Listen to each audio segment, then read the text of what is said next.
This is your WLAK Daily News Roundup for Lake Air, 107.5 FM and 1260 AM in Amory. Civic Media News. I'm Terry Bell. Here's what Wisconsin needs to know. Wisconsin's U.S. senators are splitting their votes on the foreign aid package to send $95 billion more aid to Ukraine, Israel, and Taiwan. Democrat Tammy Baldwin tells the Journal Sentinel that conditions and safeguards in the package allay her concerns about sending weapons to Israel.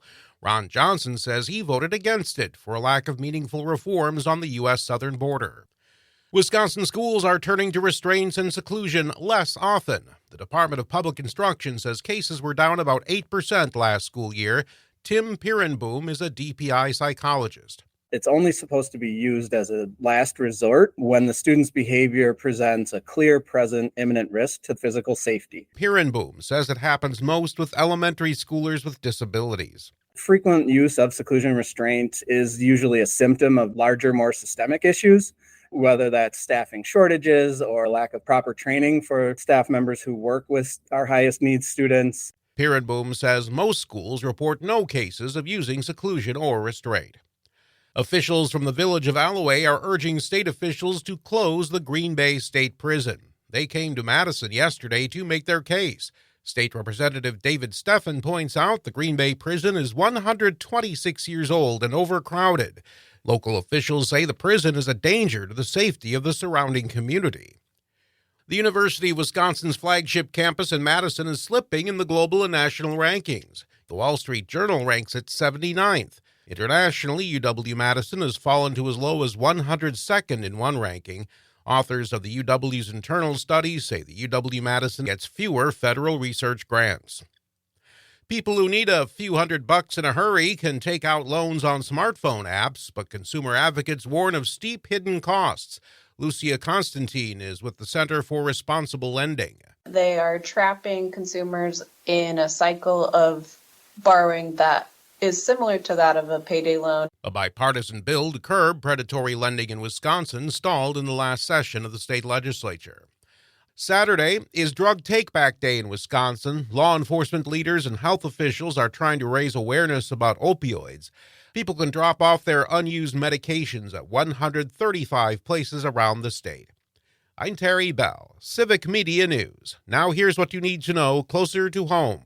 For WLAK News, I'm James Kelly. Northland College has once again delayed its self-imposed deadline on whether the school will remain open or not. Officials were expected to make the decision on Tuesday night after receiving a new proposal to restructure its academic programs and even eliminate some to cover its budget deficiencies. The school announced that it needed $12 million to stay open in March, but had raised only about $1.5 million prior to their first deadline. A new decision deadline has been set for the end of next week. The old Solemn Hotel building in Cloquet is getting a renovation as the city looks to add to its housing supply. According to a Northern News Now report, the historic building was condemned last year due to safety concerns involving asbestos, mold, and the materials the building was made out of. Officials plan to convert the old hotel into an apartment building with 18 units after essentially tearing it down to its bare bones. The project is estimated to cost around $4 million, but officials expect it to have a positive community impact. A communication mistake led a group of union members outside the Eris Apartments last week to protest the wrong company. According to a Northern News Now report, the North Central States Regional Council of Carpenters Union protested outside the apartment project, claiming the contractor Ultimate Drywall was underpaying its employees. This week, however, the union acknowledged that Ultimate Drywall was never actually contracted for the project, despite receiving information from on-site workers that they were.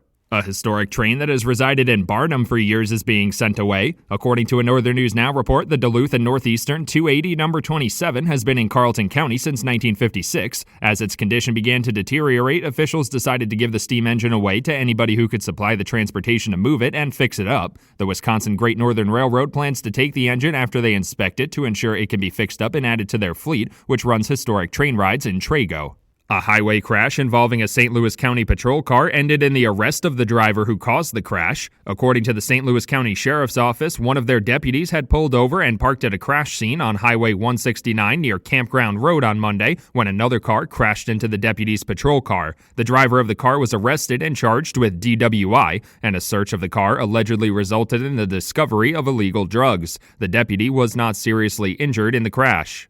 Superior businesses and residents took to the streets on Monday for Earth Day cleanup events. According to a Northern News Now report, some businesses and organizations have even adopted some of the public green spaces in the city, like parks, trails, and boat launches, and got to cleaning those spaces with the help of volunteers. Some popular parks like Oaks Park and Heritage Parks got cleanups, and a skate ramp was even repainted. Organizers hope they can keep the positive momentum going throughout the week. The Wisconsin Department of Natural Resources is reminding residents that general inland fishing season opens next weekend. According to a press release, there are some new fishing regulations in effect, like bag and length limit changes in a number of counties, including Eau Claire, Chippewa, Dunn, Rusk, St. Croix, Pierce, and Polk. The full regulations can be found on the DNR website. Officials are also asking anglers to minimize the spread of aquatic invasive species and prevent the spread of fish disease. Fire officials are reminding Northwest Wisconsin residents that we're in the midst of a busy wildfire season. According to Wisconsin DNR Forestry Division officials, fire crews have been occupied with more grass fires than usual after a winter that didn't see much snowfall. They say over the past week there were nearly 100 wildfires across the state that burned about 100 acres. Grass fires are especially dangerous as the dry vegetation and high winds create a perfect storm for the fire to spread quickly.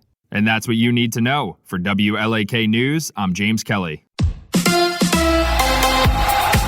The Brewers lose again to the Pirates. Hi, I'm Mike Clemens with sports. Their crew could not get on base, losing 2-1 in Pittsburgh. Pat Murphy was pleased by the debut of right-hander Tobias Myers, even though the first batter he faced, Andrew McCutchen, hit a home run. I think sometimes getting punched early is probably a good thing, to be quite honest with you. I think that said it all, what he did the next 15 outs. NBA, the Bucks lost at home to the Pacers, 125-108. Milwaukee pulled to within 4 points, then fell behind by 20 in the final period. Chris Middleton. Siakam made some tough plays.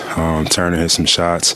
But I think for the most part, their pace after our missed shots just, killed us tonight. On Sunday, the Bucks dominated Indiana. What was the difference? Doc Rivers. They said we couldn't play defense. We did that in the first game. They said they couldn't play defense. They did that in the second game. I thought it was more our offense versus their defense than the other way. And I thought that bled over to the defensive end. So I thought it was more our offense tonight. Pacers guard Tyrese Halliburton is a native of Oshkosh, but says his family was mistreated in Milwaukee. This has been my little brother in the stands the other day was called the N-word, and so it was important for us as a family to just address that, and that was important for us to talk about because that just didn't sit right with anybody in our in our family. That's the Pacers' Tyrese Halliburton with sports.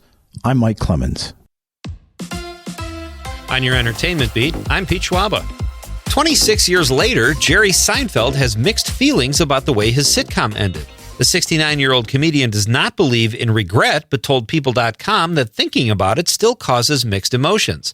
The show ended with Jerry, Kramer, George, and Elaine all in jail for violating a Good Samaritan law in a small town. Seinfeld says the topic came up when he was talking with fellow Seinfeld creator Larry David about the fact that Seinfeld is never mentioned when people discuss great TV finales. Seinfeld lists Bob Newhart, Mary Tyler Moore, and Mad Men as great finales, adding that he feels Mad Men was the best ever. Co-creator David also says he has some issues with the way the show ended. Seinfeld admits to being influenced by network producers at the time who thought since the characters were selfish on the show that the ending should be consistent with that.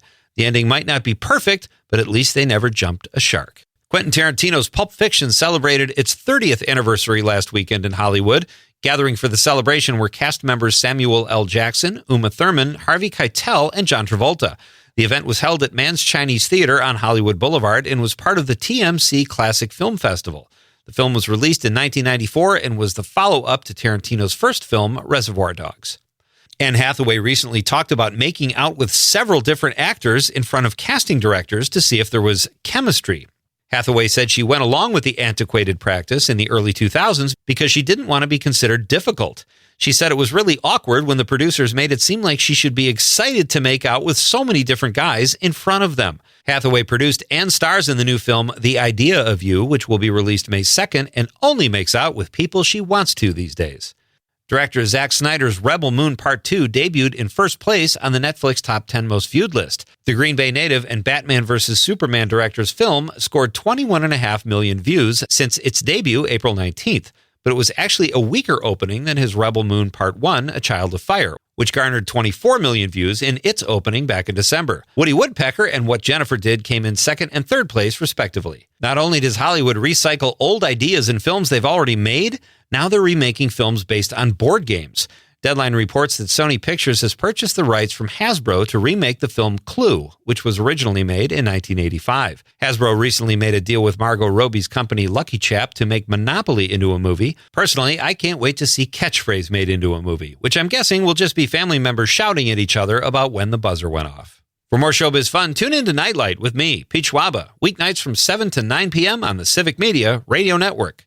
Mostly sunny and not windy today. We'll get to 55 this afternoon. The wind east to south at 5 to 10. Tonight down to 36. Tomorrow, sunshine 63. We are watching a system that'll bring some rain and wind by Thursday night. Most of Friday and through the weekend. I'm meteorologist Sean Cable. Outside now, it's 33. That's your WLAK Daily News Roundup from Civic Media. Subscribe to this podcast on Spotify, Apple, or wherever you find your podcasts. Find more news at lakeair.radio.